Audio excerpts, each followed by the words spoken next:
પ્રાણજીવન ખખ્ખર. કનૈયાલાલની કઈ કૃતિમાં પાટણના પતનની કથા વસ્તુ આલેખાયેલી છે? ડી. ભગ્ન પાદુકા. ત્રીજા નંબરનો પ્રશ્ન, આઝાદી પહેલા ગુજરાતમાં કેટલા કોંગ્રેસના અધિવેશનો ભરાયા હતા? બી. 4 અધિવેશનો ભરાયા હતા. ત્યારબાદ ચોથા નંબરનું જોડકું છે. હવે ખાસ કરીને આવનારી પરીક્ષા છે 2 કલાકનો સમય છે, એટલે જોડકાઓ નીચેનામાંથી કયું વાક્ય છે, નીચેનામાંથી કયું વાક્ય નથી, મતલબ કે સાચું કયું છે, ખોટું કયું છે, રીઝનિંગ, આવા પ્રશ્નો વધારે આવી શકે છે. 2 કલાકનો સમય છે એટલે આપણે આ પેપર આખું એ પ્રકારનું જ બનાવેલું છે. આવનારી જે કોન્સ્ટેબલની એક્ઝામ છે સમયમાં જ પરીક્ષા આવી રહી છે, તો એ રિવિઝનને લગતું આપણે એક એમ કહી શકાય કે એક પેપર સેટ એ પ્રકારનું જ બનાવ્યું છે. પેપરને ધ્યાનમાં લઈને, આવનારી પરીક્ષાને ધ્યાનમાં લઈને કે એ પરીક્ષા માટે આઈએમપી હોય એવું વસ્તુ જ અહીંયા આપણે લીધેલ છે, એટલે આ પેપર એ પ્રકારનું છે આખું. યોગ્ય રીતે જોડો. સૌ પ્રથમ છે પહેલું રવિન્દ્રનાથ ટાગોર. તો રવિન્દ્રનાથ ટાગોરનું ઉપનામ આપણે જોઈએ તો એમનું ઉપનામ છે ગુરુદેવ. બીજા નંબરના છે ચિત્તરંજન દાસ. તો ચિત્તરંજન દાસનું ઉપનામ છે દેશબંધુ. ત્યારબાદ આપણે જોઈએ જયપ્રકાશ નારાયણ. તો જયપ્રકાશ નારાયણનું ઉપનામ છે લોકનાયક, અને બાળ ગંગાધર તિલકને આપણે લોકમાન્ય તિલક તરીકે પણ ઓળખીએ છીએ. તો સાચો જવાબ થશે સી ઓપ્શન છે. અહીંયા નીચે આપેલો છે સી ઓપ્શન, એ સાચો જવાબ છે. સોલંકી કુળના કયા મહાન રાજવીને અપુત્રિકા ધન જપ્ત કરી લેવાનો ક્રૂર રિવાજ બંધ કરાવ્યો હતો? સાચો જવાબ છે ડી. કુમાર પાળ. કાશ્મીરી કવિ બિલહણ કોના સમયમાં ગુજરાતમાં એટલે કે પાટણમાં આવ્યા હતા? બી. કર્ણદેવના સમયમાં. ગુજરાતમાં રાત્રિ શાળાઓ શરૂ કરવાનો યશ કયા રાજ્યને જાય છે? ગોંડલ રાજ્યને. 8મા નંબરનો પ્રશ્ન, સરસ્વતી મંદિર સંસ્થા વિશે કઈ બાબત ખોટી છે? મતલબ કે આમાં આપણે સાચી બાબત નહીં પણ ખોટી બાબત શોધવાની છે. એ બાબત ખોટી છે કે આ સંસ્થાની સ્થાપના અમદાવાદમાં શ્રીમતી બાજી ગૌરી મુનશીએ કરી હતી. એ બાબત ખોટી છે. બાકી આ સંસ્થા વિધવા સ્ત્રીઓને શિક્ષણ આપવાના હેતુથી તૈયાર કરેલી છે. આગળ જતા આ સંસ્થાનું નામ વનિતા આશ્રમ પડ્યું છે. આ બે બાબતો સાચી છે. નીચેનામાંથી કયા આંદોલનમાં ગાંધીજીએ ભૂખ હડતાલનો એક હથિયાર તરીકે ઉપયોગ કર્યો હતો? સી ઓપ્શન અમદાવાદ મજૂર હડતાલ. ઈસ્ટ ઇન્ડિયા કંપનીનો ગુજરાતમાં સત્તાનો પગ પેસારો કયા કરાર તરીકે ઓળખાય છે? એ ગુલામી કરાર. ગુજરાતી ભાષાની સૌપ્રથમ રચના ઈસવીસન 1185માં ભરતેશ્વર બાહુબલી રાસ ગણાય છે. તેના રચયિતા કોણ છે? બી. શાલીભદ્ર સુરી. સ્ટેનલેસ સ્ટીલમાં નીચેનામાંથી કઈ ધાતુ હોતી નથી? ડી. ગેલેલિયમ ધાતુ હોતી નથી. નીચેનામાંથી કોને કૃત્રિમ રેશમ કહેવામાં આવે છે? સી. રેયોન. સૂર્યથી અંતર માટે ગ્રહોનો ક્રમ નીચેનામાંથી કયો સાચો છે? સી. બુધ, શુક્ર, પૃથ્વી, મંગળ, ગુરુ, શનિ. 15 નંબરનો પ્રશ્ન જોઈએ. ટીબીને કયા વર્ષ સુધી નાબૂદ કરવાનું લક્ષ્ય ભારત દ્વારા રાખવામાં આવ્યું છે? બી. 2025 સુધીમાં ટીબી મુક્ત ભારત. અમિતાભ બચ્ચનની એડવર્ટાઇઝ પણ આવે છે, આપણે જોઈએ છીએ. 16 નંબરનો પ્રશ્ન, શરીરમાં રક્તકણો ક્યાં બને છે? સી. હાડકાના પોલાણમાં. સબસોનિક અને સુપરસોનિક શબ્દો શેના માટે વપરાય છે? ડી. અવાજની ગતિ. ચંદ્રની સપાટી પર અવકાશયાત્રી તેના સહયાત્રીને સાંભળી શકતો નથી, કારણ કે બી. ધ્વનિના પ્રસરણ માટે ત્યાં માધ્યમ નથી, એટલે માધ્યમ વગર સાંભળી શકે નહીં. બરફના કારખાનામાં પાણીને ઠંડુ કરવા માટે કયો ગેસ વપરાય છે? C carbon dioxide. પાણી શું છે? સી સંયોજન છે H2O. વનસ્પતિને પ્રકાશ સંશ્લેષણની ક્રિયા માટે શું જરૂરી નથી? શું જરૂરી નથી એવું કીધેલ છે? એ સ્ટાર્ચ જરૂરી નથી. બાકી સૂર્યપ્રકાશની જરૂર પડે, પ્રકાશ સંશ્લેષણની ક્રિયા માટે પાણીની જરૂર પડે અને કાર્બન ડાયોક્સાઇડની પણ જરૂર પડે. ત્યારબાદ 22 નંબરનો પ્રશ્ન, કોષની કઈ અંગિકાને કોષનું પાવર હાઉસ શક્તિઘર કહે છે? બી કણાભ સૂત્ર. ઘઉંમાં રોટલી બનાવવાના ગુણને પ્રભાવિત કરનાર પદાર્થ કયો હોય છે? એ ગ્લુટીન. જોડકા જોડો. 24 નંબરના પ્રશ્નમાં જોડકાઓ જોડવાનું છે. રોગ અને તેની માટે જવાબદાર સૂક્ષ્મજીવ. તો સૌપ્રથમ હડકવા. હડકવા માટે જવાબદાર છે વાયરસ. તો પહેલામાં બી. ત્યારબાદ જોઈએ ન્યુમોનિયા. તો ન્યુમોનિયા માટે જવાબદાર છે બેક્ટેરિયા. ત્રીજા નંબરનું દાદર. દાદર માટે જવાબદાર છે ફૂગ. અને મલેરિયા. તો મલેરિયા માટે જવાબદાર છે પ્રજીવ. તો અહીંયા સાચો જવાબ આપણો ઓપ્શન એ થશે. મતલબ કે પહેલામાં બીજું, બીજામાં પહેલું, ત્રીજામાં ત્રીજું અને ચોથામાં ચોથું. હડકવા વાયરસથી થતો રોગ છે, ન્યુમોનિયા બેક્ટેરિયા, દાદર ફૂગ અને મલેરિયા પ્રજીવ. વિશ્વ રક્તદાતા દિવસ ક્યારે ઉજવાય છે? વિશ્વ રક્તદાતા દિવસ બી ઓપ્શન 14મી જૂનના રોજ ઉજવાય છે. ડેસ્કટોપ પર દેખાતા નાના નાના ચિત્રોને શું કહે છે? બી આઇકોન કહે છે. આપણે નાના નાના બધા ચિત્રો દેખાય છે, પેઇન્ટનું હોય, પછી બધી ફાઇલનું હોય, રિસાયકલ બિનનું હોય, આ બધા જે ચિત્રો છે એને આઇકોન કહેવામાં આવે છે. એક કરતા વધુ વ્યક્તિઓને ઈમેલ કરવા માટે દરેક મેલ એડ્રેસ કયા સિમ્બોલથી અલગ પાડવામાં આવે છે? બી અલ્પવિરામથી અલગ પાડવામાં આવે છે. ત્યારબાદ 28 નંબરનો પ્રશ્ન જોઈએ. યોગ્ય રીતે જોડો. જોડકાઓ જોડવાના છે. સૌ પ્રથમ છે કંટ્રોલ પી. તો આપણે બધા જાણીએ છીએ કે કંટ્રોલ પી થી પ્રિન્ટ નીકળે. ત્યારબાદ F5. તો F5 થી શું થશે? રિફ્રેશ થશે. રિફ્રેશ કરવા માટે F5 નો આપણે ઉપયોગ કરીએ છીએ. કંટ્રોલ વી. કંટ્રોલ વી થી શું કરીએ છીએ? પેસ્ટ. કંટ્રોલ સી થી કોઈ પણ વસ્તુ કોપી થાય. કંટ્રોલ સી થી શું થશે? કોપી. કોઈ પણ વસ્તુને કોપી કરવું હોય તો કંટ્રોલ સી થી થાય અને કંટ્રોલ વી થી શું થશે? એ વસ્તુ પેસ્ટ થઈ જશે. ત્યારબાદ F2. F2 થી રિનેમ. કોઈ પણ ફાઇલ ફોલ્ડર છે તો એનું નામ બદલાવવું છે તો આપણે રિનેમ કરીશું. તો અહીંયા આપણો સાચો જવાબ કયો થશે આપણે જોઈ લઈએ જરા. એ ઓપ્શન સાચો નથી થતો, બી નથી સાચો થતો, ડી વિકલ્પ સાચો થાય છે. પ્રથમમાં આર, બીજામાં એસ, ત્રીજામાં ક્યુ અને ચોથામાં પી. તો આપણો સાચો વિકલ્પ રહેશે ડી. એક્સેલની કોઈ પણ ફાઇલ સામાન્ય રીતે નીચેનામાંથી કયા એક્સટેન્શનથી સ્ટોર થાય છે? સાચો જવાબ છે બી .xls.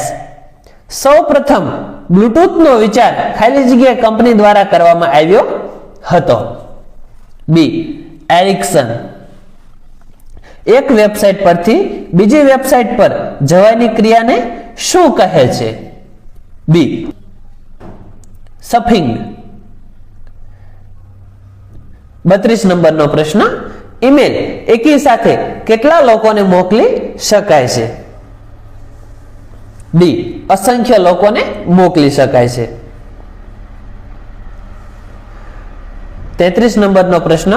target 123@gmail.com માં જીમેલ એ શું કહે છે? જીમેલ એ શું છે? એ હોસ્ટ નેમ છે. જીમેલ એ હોસ્ટ નેમ છે. 34 નંબરનો પ્રશ્ન, કયું શહેર સિલિકોન વેલી તરીકે જાણીતું છે? ભારતનું સિલિકોન વેલી. સી બેંગ્લોર.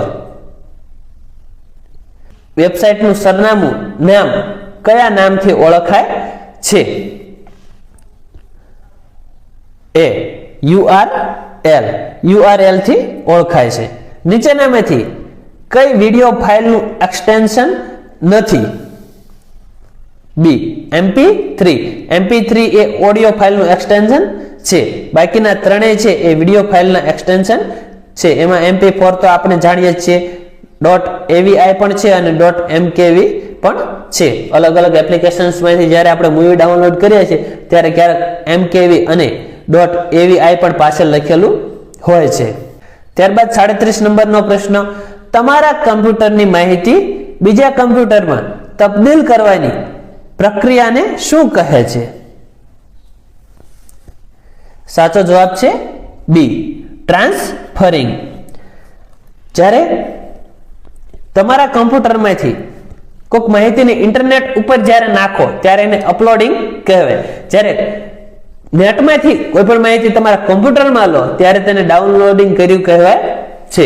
એટલે એ બે બાબતો ખાસ ધ્યાન રાખવી. પછી કમ્પ્યુટરમાં ઇનપુટ આઉટપુટ હાર્ડવેર સોફ્ટવેરના કોન્સેપ્ટ પણ કમ્પ્લીટ કરી નાખો કે કંઈક અંદર દાખલ કરીએ એ ઇનપુટ છે અને એના દ્વારા જે પ્રત્યુત્તર મળે એ આઉટપુટ છે. હાર્ડવેર કયા કયા કહેવાય અને સોફ્ટવેર કયા કયા કહેવાય? તો જેને સ્પર્શી શકીએ એ ભાગ બધા હાર્ડવેર છે અને સ્પર્શી ન શકીએ એ બધા સોફ્ટવેર છે. હાર્ડવેર કોને કહેવાય? કે કમ્પ્યુટરનું માઉસ છે, CPU છે, મોનિટર છે, આ બધા હાર્ડવેર. પણ અંદરની જે કઈ એપ્લિકેશનો છે, પેઇન્ટ છે, જે કઈ અલગ અલગ એપ્લિકેશનો છે તો એને આપણે સોફ્ટવેર કહીશું. પણ હાલમાં તો આપણે અહીં ફટાફટ રિવિઝન કરવાનું છે એટલે બહુ ડીપમાં કોઈ પણ બાબતની વાત થશે નહીં. વિન્ડો ઓપરેટિંગ સિસ્ટમને બંધ કરવા માટે કયા ઓપ્શનનો ઉપયોગ થાય છે? C shut down. ઈસવીસન 1975 માં ભારતમાં પ્રથમ વખત આંતરિક કટોકટી લાદવામાં આવી હતી ત્યારે રાષ્ટ્રપતિ કોણ હતા? બી ફખરુદ્દીન અલી અહમદ. નીચેનામાંથી કયું વાક્ય સાચું નથી? મતલબ કે ત્રણ સાચા છે. બી સંસદના બંને ગૃહોની સંયુક્ત બેઠકમાં પ્રમુખ સ્થાને રાજ્યસભાના સ્પીકર હોય એ બાબત ખોટી છે. કારણ કે સંસદના બંને ગૃહોની સંયુક્ત બેઠક હોય ને ત્યારે પ્રમુખ સ્થાને લોકસભાના સ્પીકર હોય, નહીં કે રાજ્યસભાના સ્પીકર. બાકીના ત્રણેય વાક્યો સાચા છે. એને પણ આપણે એકવાર જોઈ લઈએ કે રાજ્યપાલની સલાહથી રાજ્યમાં રાષ્ટ્રપતિ શાસન લાદવામાં આવે છે એ બાબત સાચી છે. સી ઓપ્શન જોઈએ કે ભારતના પ્રથમ ગુજરાતી વડાપ્રધાન મોરારજી દેસાઈ હતા એ વાત પણ સાચી છે. ડી ઓપ્શન જોઈએ કે ભારતમાં રાષ્ટ્રીય પંચાંગ કેન્દ્ર સરકાર દ્વારા બહાર પાડવામાં આવે છે તો એ બાબત પણ સાચી છે. બાકીની એક બાબત ખોટી છે. પણ અહીંયા આપણે સાચો જવાબ કયો રહેશે? બી કે બંને ગૃહોની સંયુક્ત બેઠકમાં પ્રમુખ સ્થાને રાજ્યસભાના સ્પીકર હોય છે. ભારતનું બંધારણ કેવા પ્રકારનું છે? બ્રિટિશ પાર્લામેન્ટરી પદ્ધતિ પ્રમાણે. કારણ કે આપણે અહીંયા અંગ્રેજોનું શાસન હતું, બ્રિટિશરોનું શાસન હતું એટલે એમને પ્રકારે જ એ વખતેની આખી પ્રણાલી આપણે અપનાવેલી છે. મોટા ભાગનું આપણું જે બંધારણ છે એ જે બ્રિટિશ પાર્લામેન્ટરી પદ્ધતિ પ્રમાણે સંસદની રચના, રાજ્યસભા, લોકસભા એ પ્રકારની આખી સિસ્ટમ છે. ભારતીય બંધારણના કેટલામાં સુધારા અનુસાર રાજકીય પક્ષોને માન્યતા મળી છે? એ 24માં સુધારા દ્વારા.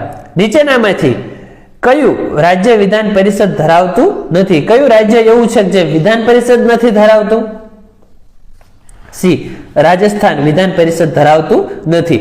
મહારાષ્ટ્ર, કર્ણાટક અને ઉત્તર પ્રદેશ એ ત્રણેય વિધાન પરિષદ ધરાવે છે. તો તમારે કોમેન્ટ બોક્સમાં જણાવવાનું છે કે ભારતના કેટલા એવા રાજ્યો છે જે વિધાન પરિષદ ધરાવે છે? નામ આવડતા હોય તો એ પણ લખી શકો છો. આને લગતો પ્રશ્ન કોન્સ્ટેબલની એક્ઝામમાં એકાદો હોય છે. બંધારણીય સુધારાને લગતો એકાદો પ્રશ્ન પણ હોય જ છે. નેશનલ ગ્રીન ટ્રિબ્યુનલ એક કેવી સંસ્થા છે? ડી. અર્ધન્યાયિક સંસ્થા છે. ભારતીય બંધારણમાં નાગરિકતા સંબંધિત કાયદો કોણ બનાવી શકે? બી. સંસદ બનાવી શકે. સંસદમાં જે કાયદાની આખી પ્રોસેસ છે એ તો તમે બંધારણમાં બધું ડીપમાં વાંચન કર્યું જ હશે. હવે તો ફક્ત રિવિઝનનો સમયગાળો છે, એટલે તમને ખબર હશે કે કઈ પ્રકારે કોઈ પણ ખરડો હોય એ કાયદો બને. રાષ્ટ્રપતિ સિગ્નેચર કરે એટલે પછી કોઈ ખરડો કાયદો બને, અને ખરડો કયા પ્રકારની પ્રોસેસથી પસાર કરવામાં આવે લોકસભામાં અને રાજ્યસભામાં. કયા અનુચ્છેદ મુજબ રાષ્ટ્રપતિ દ્વારા બંને ગૃહની મતલબ કે બંને ગૃહની સંયુક્ત બેઠક બોલાવી શકે છે? ડી. અનુચ્છેદ 108.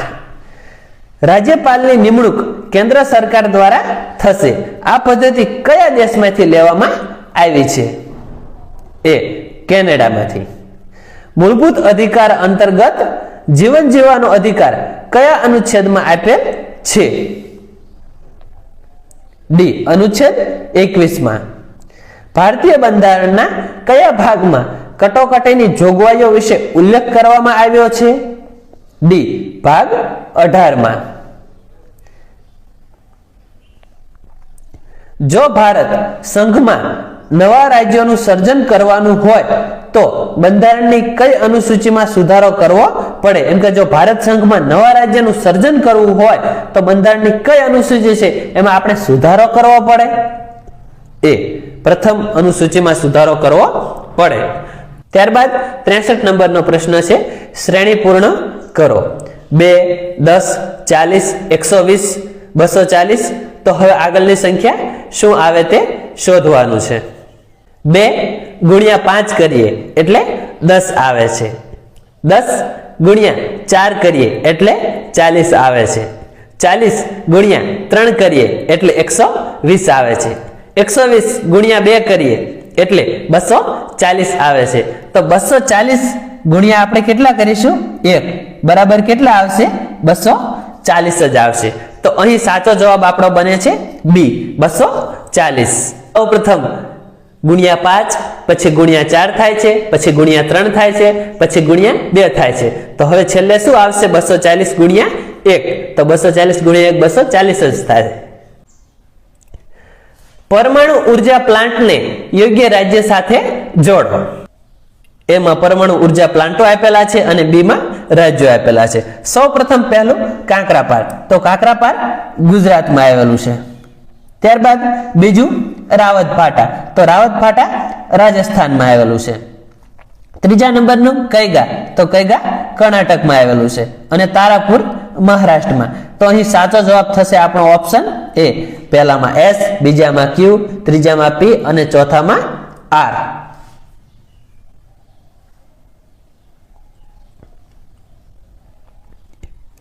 ત્યારબાદ 65 નંબરનું પણ જોડકૂચ છે. એમાં ઉક્તિ છે અને બી માં વ્યક્તિઓના નામ આપેલા છે. પ્રથમ આપણે જોઈએ તો જય જવાન જય કિસાન એ આપેલું છે લાલ બહાદુર શાસ્ત્રીએ. આરામ હરામ હે તો એ વાક્ય છે જવાહરલાલ નહેરુનું. तुम मुझे खून दो मैं तुम्हें आजादी दूंगा, you give me blood I give you freedom. આવું જો મહાન કોઈ વાક્ય બોલ્યું હોય તો એ છે Subhashchandra Bose. My life is my message. મારું જીવન એ જ મારો સંદેશ. તો એ છે મહાત્મા ગાંધી. તો અહીંયા આપણો સાચો જવાબ થશે ઓપ્શન સી. ભારતીય સંવિધાનમાં નીચેના પૈકી કયા પક્ષનું પ્રતિનિધિત્વ ન હતું? સાચો જવાબ છે હિન્દુ મહાસભા. હિન્દુ મહાસભાનું પ્રતિનિધિત્વ ન હતું. કે સામ્યવાદી પક્ષ, અનુસૂચિત જાતિ સંઘ અને ભારતીય રાષ્ટ્રીય કોંગ્રેસનું પ્રતિનિધિત્વ હતું. રાજ્ય લોકસેવા આયોગના કાર્યો, વિસ્તારની સત્તા કોની છે? સી. રાજ્ય વિધાનમંડળની. માહિતી અધિકારી અધિનિયમ 2005 નો અમલ ક્યારથી શરૂ થયો છે? બી 12 ઓક્ટોબર 2005 થી. નીચેનામાંથી કઈ ભાષા બંધારણની 8મી અનુસૂચિમાં નથી? ડી નેપાળી ભાષા નથી. 70 નંબરનો પ્રશ્ન 76, 87, 109, 142, 186. તો આગળની સંખ્યા આપણે શોધવાની છે. તો અહીંયા જોઈએ તો કંઈક 11 નો ઘડિયો બને છે. 76 માં 11 નાખીએ એટલે 87 થાય છે. 87 માં 22 નાખીએ એટલે 109 થાય છે. 109 માં 33 નાખીએ એટલે 142 થાય છે. 142 માં 44 નાખીએ એટલે 186 થાય છે. તો 11, 22, 33, 44. તો હવે આગળ શું આવશે? 55. તો 186 માં 55 કરીએ તો જવાબ શું આવશે? અહીંયા 241. 186 માં જો આપણે 55 નાખીએ તો જવાબ આવશે 241.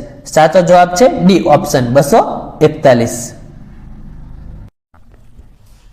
76 માં 11 નાખીએ એટલે 87, 87 માં 22 નાખીએ એટલે 109, 109 માં 33 નાખીએ એટલે 142, 142 માં 44 નાખીએ એટલે 186. તો ખરેખર અહીંયા 11 નો ઘડિયો બને છે. 11 દુ 22, 11 તેરી 33, 11 ચોક 44. તો હવે 11 પંચું 55. તો 186 માં આપણે 55 નાખીએ તો 241 જવાબ આવે છે. 70 નંબરનો પ્રશ્ન, જો કોઈ સંખ્યાના 60% માંથી 60 બાદ કરતા જવાબ 60 આવે તો તે સંખ્યા કઈ છે? ખરેખર ગણિત અને રીઝનિંગ શીખવા બેસીએ ને તો એક ટોપિકને ઓછામાં ઓછી 1 કલાક તો આપવી જ પડે. પરંતુ અહીંયા આપણે ગણિત રીઝનિંગની જે સરળ ટિપ્સ છે એ જણાવવાની છે અને ઓછી ગણતરીથી જે જવાબ આવતો હોય તેવા દાખલાઓ કરાવવાના છે. અને ખરેખર તે શા માટે છે? જે તે ટોપિક તમે અહીં કોઈ પણ બી ટોપિક આવે છે, મતલબ કે અહીં ટકાવારી આવે, સિરીઝ આવે, પાસાને લગતું આવે પ્રશ્ન, તો એને લગતું પહેલેથી તમારી અંદર નોલેજ હોવું જોઈએ. પહેલેથી તમને પાસાની બેઝિક બાબતો ખબર હોવી જોઈએ.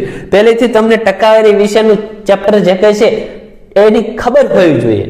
તો તમને અહીંયા ખબર પડશે. નહીં તો ડાયરેક્ટ અહીં 2 મિનિટમાં કાંઈ ખબર પડશે નહીં. ખરેખર તમને જો ન આવડતું હોય તો વિડીયો લેક્ચર્સ પૂરો થાય પછી એ કરી શકો છો, પણ હવે રિવિઝનનો સમયગાળો છે એટલે હવે એમાં વધારે પડતું જવાની જરૂરિયાત નથી. અત્યારે તો આપણને જે આવડે છે એની ઉપર એકવાર નજર ફેરવવાની છે. એટલે તમને પહેલેથી જે તે ટોપિકનું થોડું જાજુ નોલેજ હોવું જરૂરી છે. જો પહેલેથી નોલેજ નહીં હોય તો હું અહીંયા 2 મિનિટમાં શીખવાડીશ એમાં તમને ખબર પડશે નહીં. ખબર પડશે પણ સચોટ ખબર પડશે નહીં. એટલે ટકાવારી છે તો એનું પહેલેથી તમારી અંદર નોલેજ હોવું જોઈએ. જો પહેલેથી નોલેજ નહીં હોય તો 2 મિનિટમાં હું સમજાવીશ, એમાં સમજણ પડશે પણ એ વ્યવસ્થિત તમારો કન્સેપ્ટ ક્લિયર નહીં થાય. એટલે એની માટે તમારે કન્સેપ્ટ ક્લિયર કરવો જોઈએ. અહીંયા તો આપણે શું છે, ફટાફટ એક પ્રકારનું રિવિઝન પેપર મૂકેલ છે. એટલે વધુ ગણતરી વાળા દાખલા હોય એનો હું ડાયરેક્ટ જવાબ આપી દઈશ. જે સૂત્રો મૂકવાના હોય એનો ડાયરેક્ટ જવાબ આપી દઈશ. ટૂંકમાં એની સમજણ આપીશ. પરંતુ એ ડીપમાં જો આપણે જઈએ તો એક દાખલાને 2 મિનિટ થાય એવા ખાલી 15 રીઝનિંગના જો દાખલાઓ હશે તો પણ અડધી કલાક થઈ જશે. તો એક બહુ મોટો વિડીયો બની જાય. એટલા માટે રીઝનિંગમાં જો તમારી જો ડિમાન્ડ હશે તો અલગથી વિડીયો બનાવશું. બાકી અહીંયા આપણે ફટાફટ રિવિઝન કરવાનું છે. જો કોઈ સંખ્યાના 60% માંથી 60 બાદ કરતા જવાબ 60 આવે તો તે સંખ્યા કઈ? સાચો જવાબ છે અહીંયા આપણો ઓપ્શન બી. 100 ના 60% એટલે કેટલા થાય? 60. તો 200 ના 60% કેટલા થાય? 60 ના ડબલ 120. તો હવે આપણે જોઈએ કે 120 માંથી 60 બાદ કરવી તો જવાબ શું આવે? 60 આવે. એટલે શું કીધું છે કે એમાંથી 60% માંથી 60 બાદ કરતા કોઈ એક સંખ્યા છે એના 60% માંથી 60 બાદ કરતા જવાબ 60 આવે તો તે સંખ્યા 200 થશે. કારણ કે 200 ના 60% 120 માંથી 60 બાદ કરીએ તો જવાબ આવશે 60. 73 નંબરનો પ્રશ્ન, જાન્યુઆરી 2013 ના રોજ સોમવાર હોય તો 15 ઓગસ્ટ 2013 ના રોજ કયો વાર આવશે? કેલેન્ડરનો આ પ્રશ્ન છે. સાચો જવાબ છે એ ગુરુવાર. ખરેખર કેલેન્ડરનું આખું ચેપ્ટર આવડતું હોય તો આ જવાબ આવે. કારણ કે આમાં ગણતરીને એ બધો છે એટલે ખાસો એવો સમય માંગી લેવાને કારણે અહીંયા આપણે ફક્ત જવાબ ઉપર ફોકસ કરશું. 74 નંબરનો પ્રશ્ન છે 6, 13, 28, 59. તો આગળની ખાલી જગ્યામાં શું આવશે? અહીંયા આપણે જોઈએ તો કંઈક સિરીઝને આપણે સોલ્વ કરાવશું, કારણ કે ટૂંક સમયમાં સિરીઝ સોલ્વ થઈ જાય છે. એમાં વધારે સૂત્રો અને એવી મથામણ રહેતી નથી. 6 દુ 12 પ્લસ 1 એટલે 13, 13 દુ 26 પ્લસ 2 એટલે 28, 28 દુ 56 પ્લસ 3 એટલે 59. તો હવે 59 ગુણ્યા આપણે 2 કરીશું. 59 ગુણ્યા 2 આપણે કરીએ તો જવાબ આવે 118. હવે 118 ને આપણે કેટલા ઉમેરીશું? પ્લસ 4 ઉમેરીશું. 118 પ્લસ 4 બરાબર જવાબ આવે 122. સાચો જવાબ આપણો છે ઓપ્શન બી, 122. અહીંયા શું કર્યું છે? સૌ પ્રથમ ગુણ્યા 2 પછી પ્લસ 1, ગુણ્યા 2 પછી પ્લસ 2, ગુણ્યા 2 પછી પ્લસ 3. તો હવે આપણે 59 ના ગુણ્યા 2 કરીએ એટલે 118 પ્લસ હવે કેટલા ઉમેરવાના? 4. પહેલા આપણે 1 ઉમેર્યા, પછી 2 ઉમેર્યા, પછી 3. તો છેલ્લે શું ઉમેરવાના? 4. 118 પ્લસ 4 એટલે 122. સાચો જવાબ બી, 122. 75 નંબરનો પ્રશ્ન. એક છોકરીનો જન્મદિવસ 22 જાન્યુઆરી 1982 ને શુક્રવારના રોજ હોય તો હવે પછી તેનો જન્મદિવસ શુક્રવારે કયા વર્ષે આવશે? સાચો જવાબ છે બી, 1988. કેલેન્ડરને લગતો પ્રશ્ન છે. 76 નંબરનો પ્રશ્ન. એક પુરુષે એક મહિલાને કહ્યું, તારા ભાઈનો એકમાત્ર પુત્ર મારી પત્નીનો ભાઈ છે, તો તે મહિલાનો પુરુષની પત્ની સાથે શું સંબંધ થાય? સાચો જવાબ છે બી, ફોય. ખરેખર અહીંયા લખાણની જગ્યાનો અને સમય બંનેનો અભાવ હોવાને કારણે આ દાખલો અહીં સોલ્વ નથી કરાવતો, પણ ખરેખર જ્યારે બ્લડ રિલેશન, લોહીના સંબંધો મતલબ કે ખૂન કા રિશ્તાનો જ્યારે પ્રશ્ન આવે ને ત્યારે એને પોતાના ઉપર લઈ લેવો, એટલે લખાણ પણ ન કરવું પડે, તમને ડાયરેક્ટ જ જવાબ મળે કે એક પુરુષે એક મહિલાને કીધું કે તારા ભાઈનો એકમાત્ર પુત્ર એ મારી પત્નીનો ભાઈ છે, તો તે મહિલાનો પુરુષની પત્ની સાથે શું સંબંધ થાય? બી, ફોય. 77 નંબરનો પ્રશ્ન. જો RAM બરાબર 64 હોય અને BHARAT બરાબર 100 હોય તો SITA બરાબર કેટલા થાય? રામ બરાબર 64, ભરત બરાબર 100, તો સીતા બરાબર કેટલા થાય? ખરેખર ABCD ના જ્યારે સવાલ આવે ને ત્યારે એકવાર ABCD લખી નાખવી પેપરમાં, કોઈ પણ જગ્યાએ પાછળ રફ કામ હોય ત્યાં ABCD એકવાર વ્યવસ્થિત પ્રકારની લખી નાખવી. તો કંઈક ABCD અંકો પ્રમાણે લીધા છે. RAM માં આપણે જોઈએ તો R કેટલામાં છે? 18માં છે ABCD માં. પછી છે A છે, તો આપણે A ને પહેલો મૂકી દઈએ. ત્યારબાદ છે M, તો M કેટલામાં છે? 13માં છે. તો અહીંયા આપણે સરવાળો કરતા 32 થાય છે, 32 થાય છે. તો 32 ને આપણે ગુણ્યા 2 કરીએ, 32 દુ 64, 32 દુ કેટલા થાય? 64. તો હવે આપણને સિરીઝ મળી ગઈ છે. બીજું જોઈએ ફારક. તો B નો 2 છે, H નો 8 થાય, A નો 1 થાય, R નો 18 થાય, A નો 1 થાય, T નો 20. તો કુલ ટોટલ કેટલા થશે? 50. 50 ગુણ્યા 2 કરીએ તો 100 થશે. તો હવે આપણે સીતાનું શોધવાનું છે. સીતામાં આપણે જોઈએ કે S19, પછી જોઈએ I9 plus T20 plus A1. તો અહીંયા કંઈક 49 જવાબ આવ્યો. હવે 49 ગુણ્યા 2 કરીએ તો થશે 98. 98 આપણને સી ઓપ્શનમાં આપેલ છે. અહીંયા સૌપ્રથમ ABCD પ્રમાણે અંકો મૂકી દીધેલ છે, પછી તેનો સરવાળો કરેલ છે અને પછી સરવાળામાં જે જવાબ મળે એનો પણ ગુણાકાર કરેલો છે, ગુણ્યા 2 કરેલા છે. તો આ થોડીક ડિફિકલ્ટ સિરીઝ આપણે કહી શકીએ, પણ પ્રેક્ટિસ કરેલી હોય તો કોઈ વાંધો આવશે નહીં. એક ઘડિયાળમાં 3 વાગ્યા છે, તો 20 મિનિટ પછી બંને કાંટા વચ્ચે કેટલા અંશનો ખૂણો બને? જ્યારે ઘડિયાળનો સવાલ આવે ત્યારે સૌપ્રથમ એકવાર ઘડિયાળ દોરી નાખવી. સામાન્ય રીતે આપણે જોઈએ છીએ કે કોઈ પણ વર્તુળ હોય ઘડિયાળ 360 ડિગ્રીનું હોય, એના અડધા કરીએ એટલે અડધી ઘડિયાળ 180 ડિગ્રીની બનશે. કોઈ પણ આપણે 5 મિનિટનું અંતર જોવું હોય, બે કાંટા વચ્ચેનું 5 મિનિટનું અંતર, તો એ 30 થશે. આમાં ખરેખર આપણે એક સૂત્રનો ઉપયોગ કરવાનો થાય છે. આમાં સૂત્રનો ઉપયોગ કરવાનો છે 11/2 પછી મિનિટ -30 અને કલાક. એ પ્રકારે સૂત્ર મૂકવાનું છે અને પછી એના દ્વારા આખો જવાબ આવે છે. ગણતરી થોડી ડિફિકલ્ટ, મતલબ કે સાદું રૂપ જ આપવાનું છે, બાકી કંઈ એટલું બધું છે નહીં.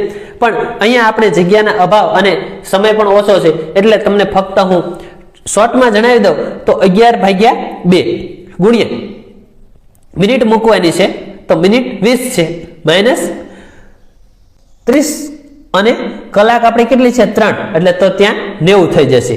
11 ગુણ્યા 10 એટલે 90, 110 - 90 એટલે 20. તો અહીંયા આપણો સાચો જવાબ આવશે 20. ખરેખર આ ટોપિક આખો આપણે સરળતાથી જો ભણી લેશું તો આનું સોલ્યુશન કરી શકશું. રીઝનિંગના આવા ટોપિક કરવા માટે ખરેખર આપણે સમય ફાળવવો જોઈએ. જો ભૂતકાળમાં સમય ફાળવ્યો હશે તો આ ટોપિક આવડશે, નહીતર આ ટોપિક અત્યારે હું ફટાફટ શીખવાડી દઈશ તો પણ આવડશે નહીં, અને હવે તો એ શીખવા પણ બેસાય નહીં. હવે જે આવડે છે એનું એકવાર વ્યવસ્થિત પ્રકારનું રિવિઝન કરવાનું હોય. ખરેખર આવડતું હોય તો આની તમે ગણતરી કરીને તમારી જાતે જવાબ લાવી શકો છો. સમયના અભાવને કારણે એ બધું અત્યારે હાલમાં થશે નહીં.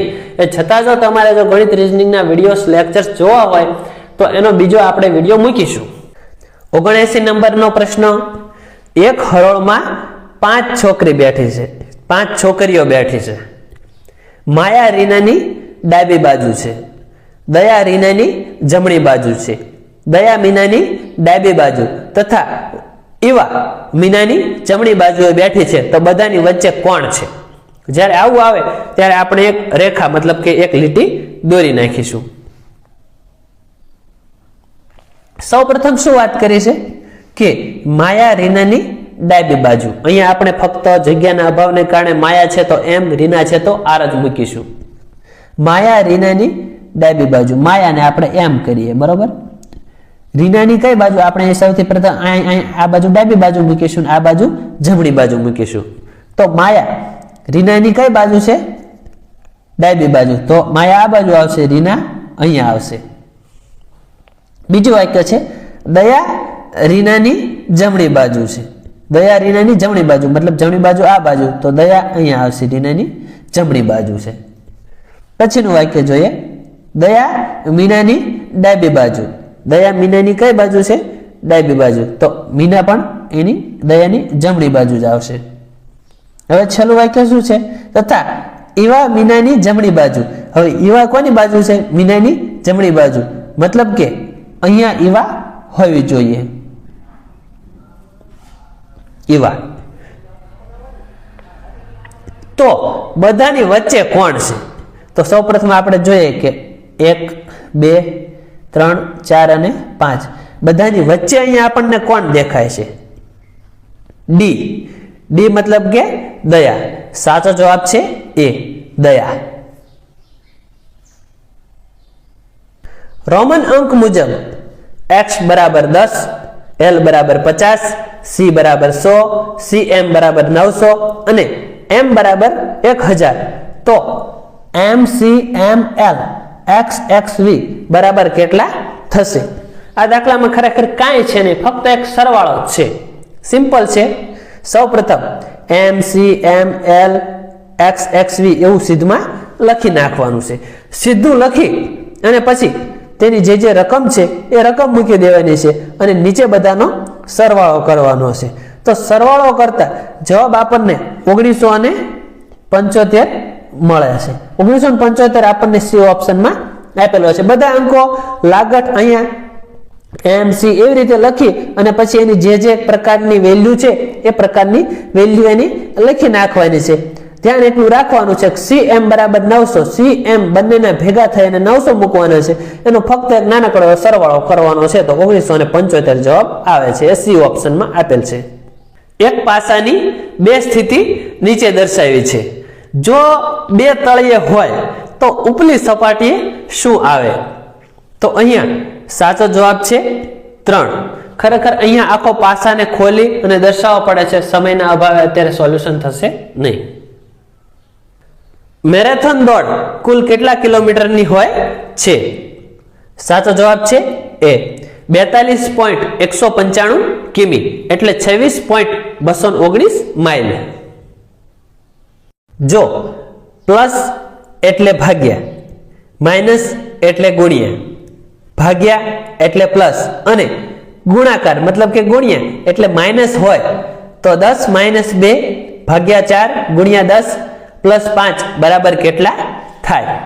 તો ખરેખર અહીંયા આપણે સૌપ્રથમ રકમ એમની એમ મૂકી દેવાની અને ત્યારબાદ જ્યાં પ્લસ છે ત્યાં ભાગ્યા કરવાનું, 10 ત્યાં ભાગ્યા કરી નાખીએ એટલે એક પ્રકારની રકમને પછી ફેરવી નાખીએ, મતલબ કે નિશાનીઓ ત્યાં બધી ફેરવી નાખીએ અને પછી ભાગુ સબા મતલબ કે ભાગાકાર ગુણાકાર સરવાળો બાદબાકી પ્રમાણે ચાલીએ. તો આપણે સૌપ્રથમ રકમને જો આનાથી વિરુદ્ધ કરીશું, ઉલટાવીશું તો અહીંયા કંઈક નિશાનીઓ પ્રમાણે મૂકીશું તો 10 ગુણ્યા 2 પ્લસ 4 માઇનસ 10 ભાગ્યા 5 થશે.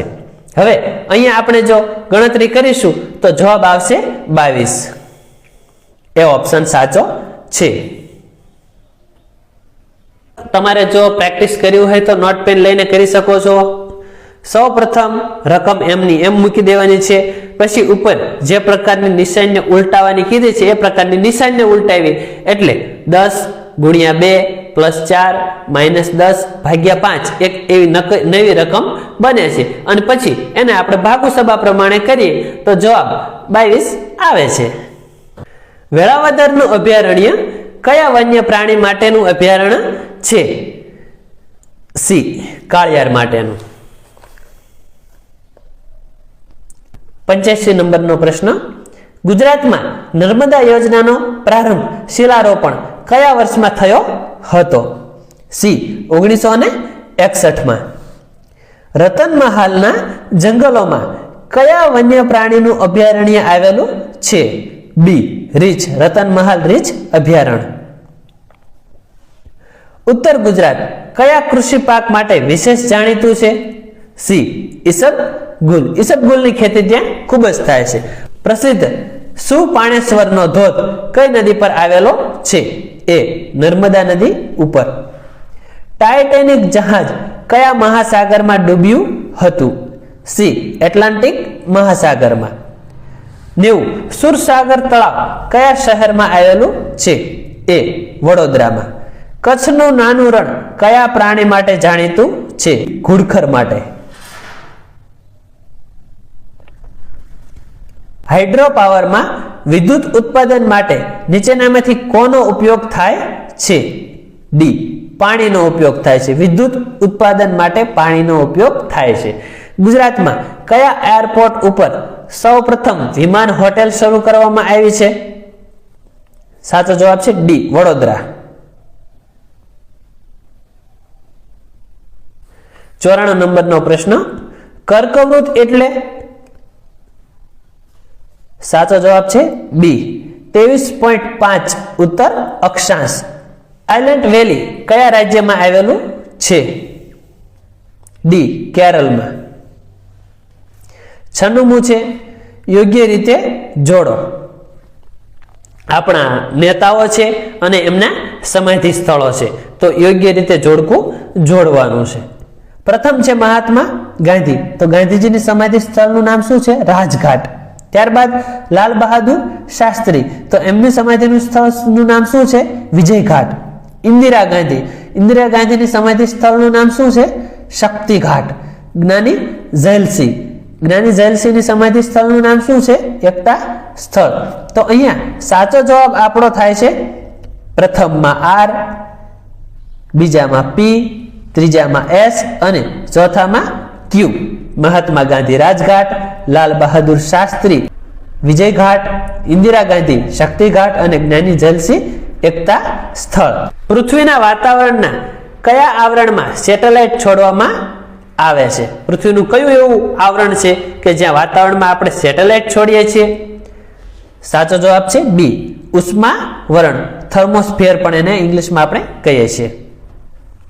ગુજરાત વિદ્યાપીઠને ડીમ્ડ યુનિવર્સિટીનો દરજ્જો ક્યારે મળ્યો હતો? સાચો જવાબ છે બી, 1963માં.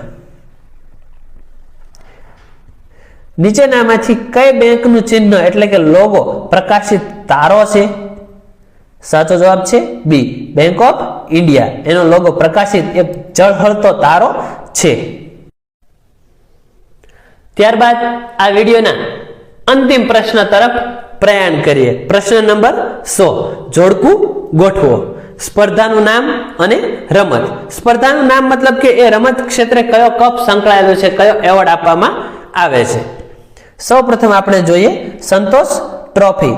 સંતોષ ટ્રોફી એ ફૂટબોલ ક્ષેત્રે આપવામાં આવે છે. બીજા નંબરનું છે નારંગ કપ. તો નારંગ કપ બેડમિન્ટન ક્ષેત્રે આપવામાં આવે છે. નહેરુ કપ બાસ્કેટબોલ ક્ષેત્રે આપવામાં આવે છે. અને પોપરુ રામારાવ કપ તો એ કબડ્ડીમાં આપવામાં આવે છે. તો અહીંયા આપણો સાચો જવાબ છે ઓપ્શન એ. ઓપ્શન એમાં આપેલું છે પહેલામાં આર, બીજામાં એસ, ત્રીજામાં ક્યુ અને ચોથામાં પી.